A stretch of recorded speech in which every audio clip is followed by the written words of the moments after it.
memahami definisi dari teknologi multimedia itu sendiri. Yang kedua, mengetahui perkembangan terkini tentang teknologi multimedia. Yang ketiga, mengetahui karakteristik multimedia. Dan yang terakhir, mengetahui nanti peluang kerja di bidang multimedia. Nah, ini mungkin ada setelah video lagi.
Setelah melihat video tersebut, mungkin ada salah satu dari kalian yang mau menyimpulkan apa sih multimedia dari video tersebut.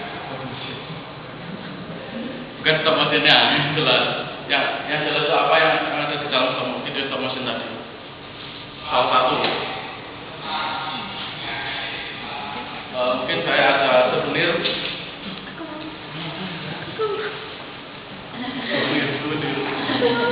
Masih new, segelan.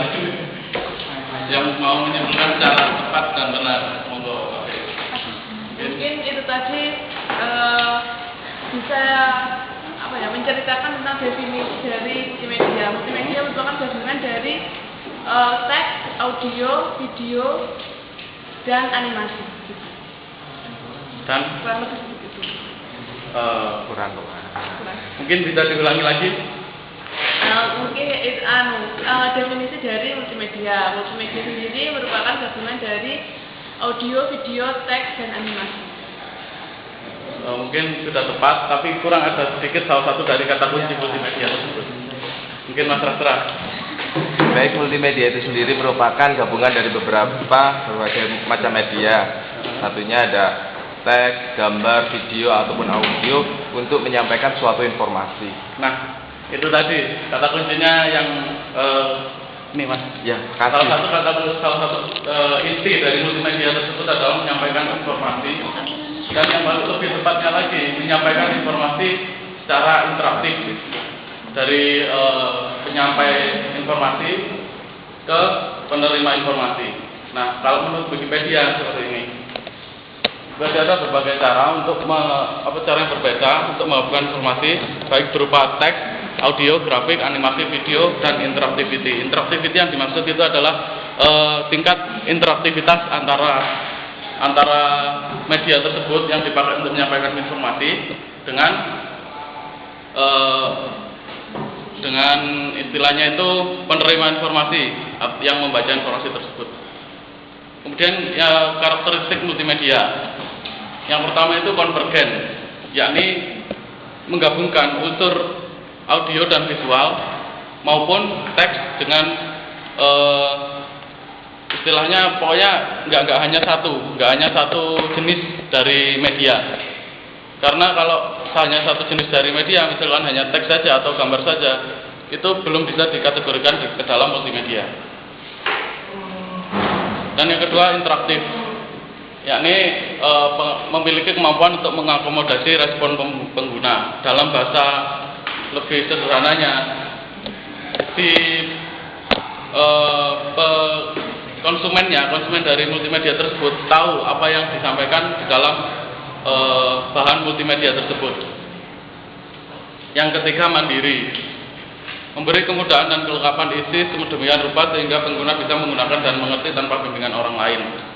Nah, di sini maksudnya mandiri itu, jadi orang lain itu dalam menyampaikan media itu hanya medianya saja, nggak perlu orangnya ikut-ikutan menyampaikan. Jadi seperti itu. Jadi cuman hanya medianya aja. Itu diharapkan konsumen bisa langsung mengerti apa yang dimaksudkan dari isi media tersebut. Kemudian manfaat multimedia. Selain sebagai hiburan, multimedia itu bisa digunakan dalam periklanan atau advertising. Biasanya yang rata-rata itu yang paling membutuhkan media yang menarik itu biasanya di advertising. Jadi nggak heran kalau gaji orang-orang di advertising itu pun juga lumayan besar. Dan di bidang pendidikan itu bisa sebagai media pembelajaran kayak game edukasi, terus media pembelajaran yang lain juga. Kemudian dengan jaringan dan internet. Ini seperti dalam contohnya itu YouTube. Itu kan juga merupakan salah satu multimedia yang ada di internet.